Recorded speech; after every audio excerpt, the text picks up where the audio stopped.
Hi, everybody. Welcome to the Sales War Chest podcast. This is Mary Crampton here with Sales War Chest, and it's exciting to be able to bring you some opportunities to learn about strategic sales and business development insights designed to help you scale your sales, de-risk sales, and also obviously grow revenue in uncertain times.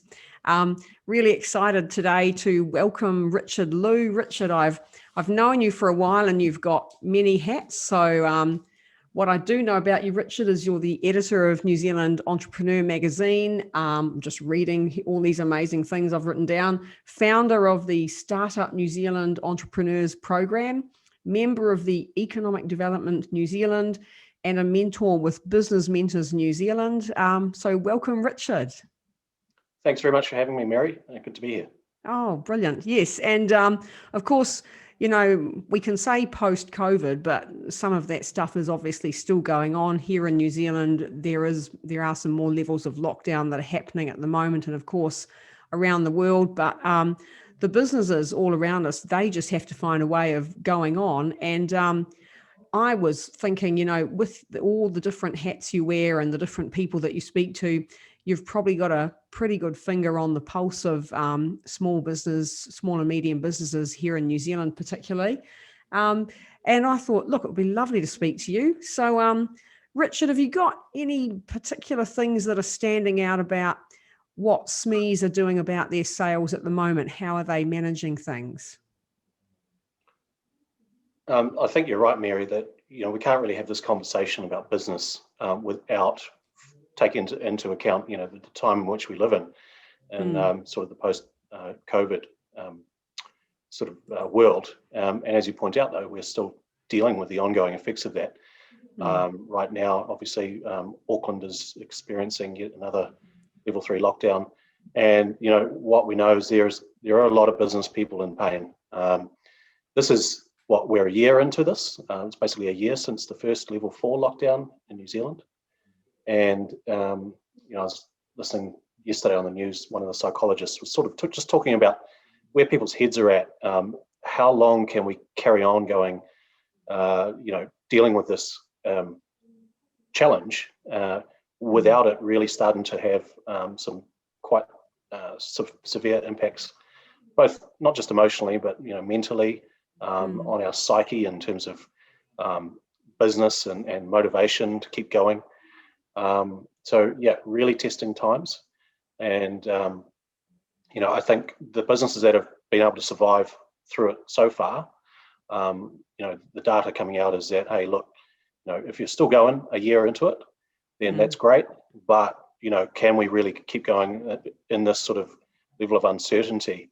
And, for another year, are those reserves getting down to, really down to that very last level, and some of the predictions in terms of businesses basically just not being able to hang on for another 3 to 6 months with lockdowns and closed borders are a little bit alarming. So I think it's really just a case of everyone, if you still manage to keep the doors open now, we're really just hanging in there in most industries. Putting our heads down and tightening our belts and doing our best to scramble, make it through. And I think it's just about sort of treading water for many of us. Of course, there are some industries though where, they're actually being able to sort of forge ahead and push ahead, and that's good. But by and large, look, yeah, tough times at the moment for anyone in sales.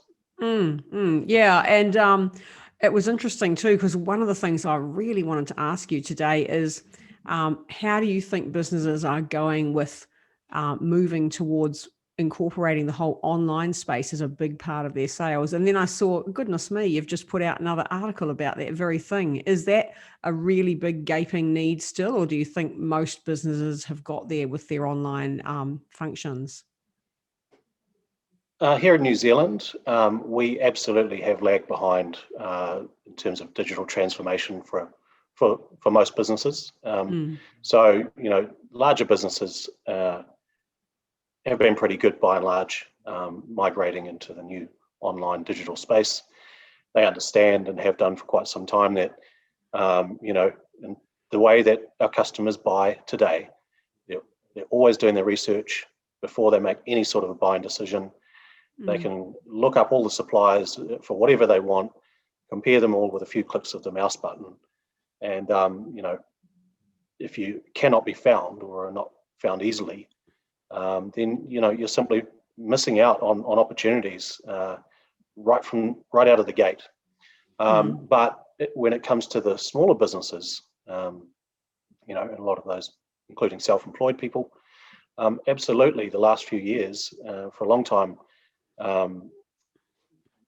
research such as from organisations like Yellow Pages has basically shown that where so many New Zealand businesses have still been dragged kicking and screaming really into changing that paradigm from a solely analog and offline sort of sales strategy and process, really trying to get their heads around what it means to be successful in today's world online. So last year, we know that COVID was a big sort of a event that did really force a lot of New Zealand business owners to take it seriously and to finally say, my goodness, if people can't get out to the shops or out and about and they're stuck at home, then how the heck are they going to find us? And so there was a strong uptake and quite a bit of reaction. People finally taking seriously, getting their businesses online, starting to think about how they're telling their stories and reaching their target customers through content, through social media, all that kind of stuff. So out of challenges, there's always opportunities, and if these things pop up and they enable businesses to respond and grow and get better, then that's the silver lining, I guess. But I still believe in terms of the average Kiwi business owner's understanding of online business, there's still quite a long way to go. Yeah, that's a really good point. And one of the things that I've been hearing from business owners is that the people that are still selling stuff, it is taking a bit longer in a lot of cases. So I'm not sure whether that's customers navigating the online space in a new way with them, or whether that's just hesitancy because we're in an uncertain season. Have you had any feedback about length of sales cycles, whether that's changed for some of the business owners that you might have been sharing with, or? That really is dependent from industry to industry. So we know if we look at construction, right, which there's a bit of a boom going on down these parts, Wanaka, Queenstown area, has been for a few years now. But we've heard a lot of projects have been put on ice. Decisions to go ahead with purchases and developments and that kind of thing in the construction industry have absolutely been put off. In other industries, anything to do with travel, events where there's risk and uncertainty around whether or not, hey, if we're planning this big event, at the end of the year or sometime down the track, what's the likelihood of it actually being able to go ahead? What happens if, we in the situation of more lockdowns? So, all that uncertainty, and, my heart goes out to the people in the hospitality businesses, especially, hearing about, at a very practical level, what happens when, lockdown is announced mid-weekend, for example. And these are small business owners, by and large, who have already had to pre-plan for the week ahead and bought all their stock and their materials, their raw goods and produce, and which, essentially when business is closed overnight, they're faced with it basically having to, be turfed out. They've already had to pay for it, and of course there's no corresponding revenue. So, absolutely. I think it would be fair to say, in media as well, I'd have to point that out. A lot of, advertising and marketing campaigns are some of the first things to be put on ice whenever we have events like this. And I know there's certainly been a fairly well documented fallout in the media industry. Yeah. especially last year when it all went down. So, Mm. I think by and large, probably there's no industry that hasn't really been untouched by Mm. Mm. purchasing decisions being slowed down, delayed, or put off altogether. Yeah, yeah. And yet, what's really interesting is we talked just before we started recording about some of the silver linings that can come. And I know there's been, and you and I have shared a little while ago, there's been a massive upswing in the number of people that have set up new businesses, or certainly that have registered a company, which obviously is an intention to do something new. Have you seen some of those people filtering through, Richard? Because I know you run a program for people that are thinking about going into business, thinking about being an entrepreneur. Have you seen a big uptake in what you're doing in the way that you serve the new business community? Yep, absolutely. I think that'd be fair comment to say that there certainly has been an upswing in people interested in learning how to start businesses. Mm. And I think a couple of reasons. Number one is just like the GFC showed us, just over a decade ago, this pandemic has again shown people that there really actually is no such thing as a safe, secure job. That unlike maybe my parents or grandparents' generation, where you may have had, may have changed jobs, say 3 or 4 times, but they had long tenures with an employer, 20 to 30 years, that kind of thing. The very nature of how work is set up today Yes. is changed. So we all know that young people can expect to have careers where if you're entering the workforce now, you may well be looking at 20 to 30 different employers by the time you reach retirement age. Yeah. And the big question is, well, what happens when you cannot rely on your employers to be there? The people I've seen who have managed to ride out this fallout as a result of COVID here in New Zealand, it's almost like a tale of two different two cities, because friends and family and people I know that have that are wage earners and salary earners really have had no option but to sit and hope that their employer does the right thing and they get the wage subsidy and they pass it on, and that they indeed can keep the business going so that they've still got a job to come back to. I think when you are used to having to generate your own revenue and you run a business of some sort, we're self-employed, you're used to taking that full responsibility, and you have options, because it's that old saying, if it is to be, it's up to me. And so business owners, well, hey, this problem might have come up, I can't sell this product anymore, or that market's just disappeared. What can I do though, within my power, to maybe create a new product or target a new market? And we've seen lots of amazing and interesting business pivots in this process, where certain revenue taps have been turned off, and the business owners, the entrepreneurs, have just said, well, okay, right, that's happened. Now, what are we going to do about this? And they apply that entrepreneurial mindset, and they get out there, they look for other ways to create value, and have the ability to influence their revenue and their income, opposed to people who are in paid employment, which essentially you're running your own business, but unfortunately you've only got one customer. I was going to say, you've only got one client. Yeah. So if you've got a job, you've got one client, and if you lose that client, then we all know how stressful and that can be, and have severe financial impact. Oh yeah, no, it has been a huge big shift for a lot of people, that's for sure. And I guess that leads me on to something else I was thinking about, which is obviously all the support that is out there for entrepreneurs. And I know you're involved in that with New Zealand Entrepreneur Magazine, with the material you put out, with the Startup New Zealand Entrepreneurs Program, and obviously being a business mentor. Do you think with all these new businesses that have formed and all the changes, do you think there's actually enough support, or do you think that we need more support for this wave of innovation that seems to have started? Compared to 20 years ago, New Zealand has never had more support for Kiwis who are thinking about starting their own business, or they've got an idea and they want to turn it into a business opportunity, but they're not sure what to do next. There are just some amazing organizations around the country, fantastic people who have dedicated essentially their lives and careers to basically helping Kiwis start businesses. So yes, there's a wealth of support out there.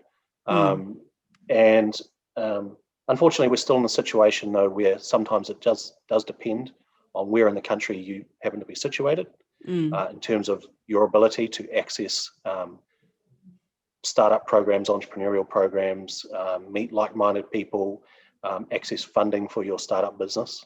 The way that New Zealand sort of runs from an economic point of view with our various regions, that does have an impact, because if you happen to live in a region which is well resourced, and say a higher socio-economic demographic, then unfortunately, by and large, you're still probably going to have more opportunities to learn about turning an idea into a business than people who are in the smaller regions, generally lower populations and therefore less resource, less funding available to their local governments or economic development agencies. So there's still a bit of that happening, but there is, increasingly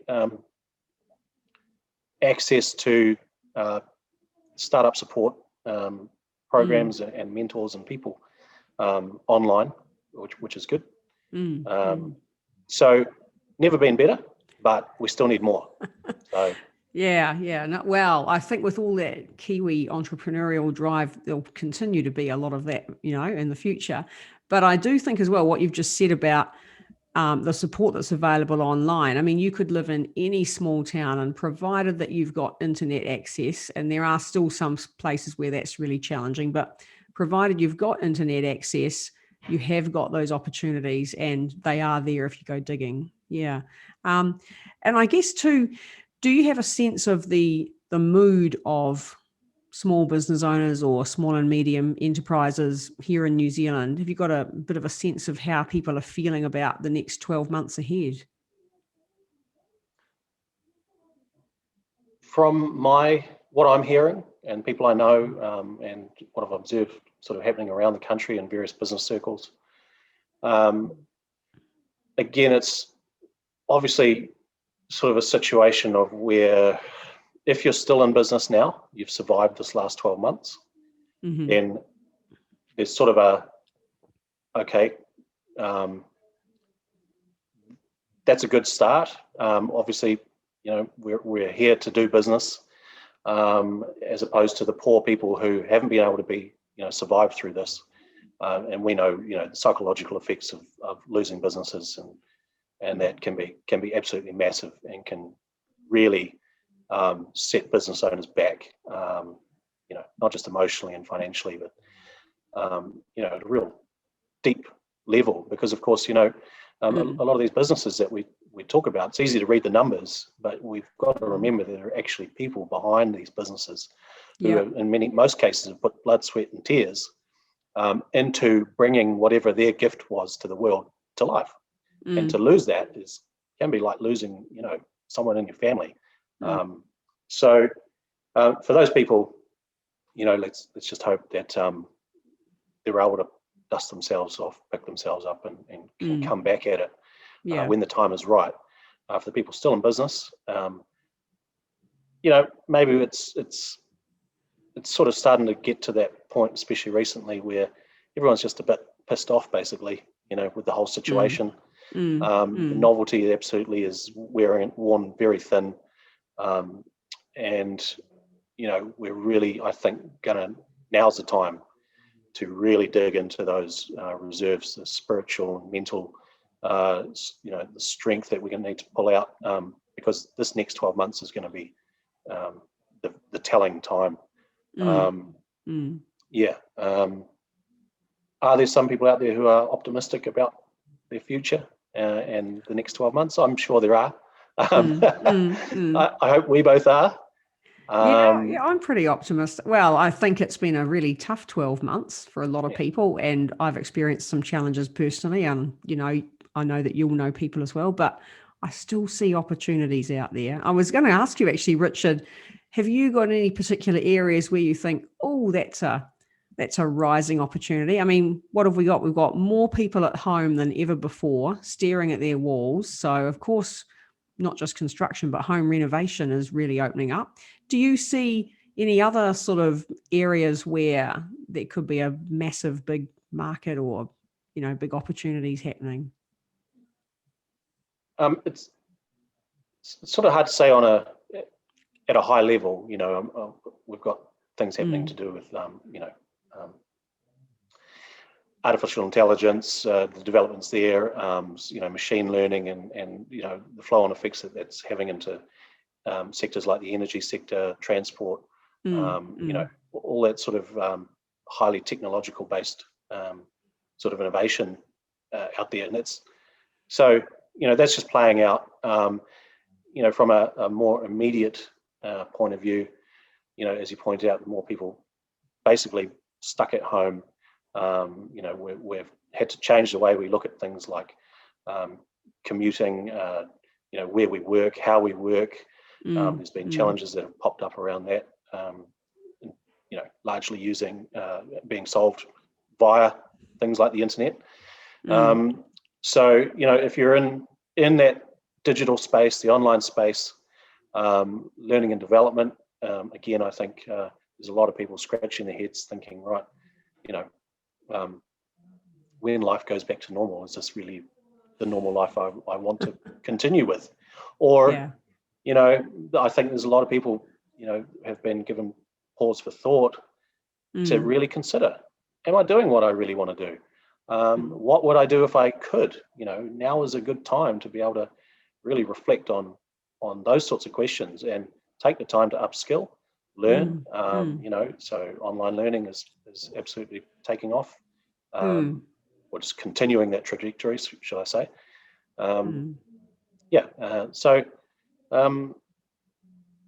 Those would be probably some of the key sort of, I think, more immediate opportunities. Anything that you can do to help people either improve their work efficiency, productivity, working around home, the way we work, and online learning. Going to be some good opportunities coming out of that. Oh yeah, brilliant. Oh, great. Wow. Well, Richard, thanks for sharing all those thoughts. And of course, the other thing I'm thinking, just as this conversation's progressed, is people that are in a full-time employment situation that have still got a position, which is a wonderful thing. Probably not a bad idea to look at future-proofing themselves through either just some professional development, or if they've got a secret desire to have a business, perhaps they could do something online to start that process. Yeah, absolutely. And I think it's important people understand we live and die based on the value we bring to the table, whether that be for the organisation we work for, or our business, or our families, or our communities. Everyone who goes into business, one of the first things you end up learning is it's not good enough just to have a great product or service. You need to be able to sell it. You need to be able to get it to the people who are potentially you're going to help, and have the conversations or work through the sales process to provide them with the ability to make a buying decision. So, if you are in sales, which is where I got my start in sales, that's probably, a pretty good place to be, because as long as you can keep delivering, then that you've got a seat at the table. And for any people out there, thinking about starting businesses, I would highly recommend you put a lot of, put a good amount of time, just as much time, into learning about selling, marketing, communications, relationship building, as you do into developing your product or service. Key skill for entrepreneurs. Yeah. Oh, brilliant. And so, but there could be some people listening, I'm thinking, Richard, that are wondering, how can I find out more about some of these opportunities? What's the best website that they can find some of your good materials on? So yeah, anyone who's interested in maybe one day starting a business, or they've started a business and they need they're looking for good information about achieving certain goals or getting things done in business, inspiring stories from other Kiwi entrepreneurs who are doing Mm. interesting things, then the best place to go to is nzentrepreneur.co.nz. And Hmm. yeah, a whole bunch of free and awesome information and stories that yeah, we built it for you. So go check it out. And of course, they can get some really good sales advice and around strategy and customer service and business development Mm. from authors such as yourself. Yeah, Um, well, that's in there. And there's a few others as well. So there's a lot of good stuff to choose from. Oh, brilliant. Wow. Oh, well, Richard, thanks so much for joining us here as a special guest on Sales War Chest. This is actually our flagship podcast, our first podcast. So thanks everybody for listening. And you've got the details of where you can find Richard at the NZ Entrepreneurs website.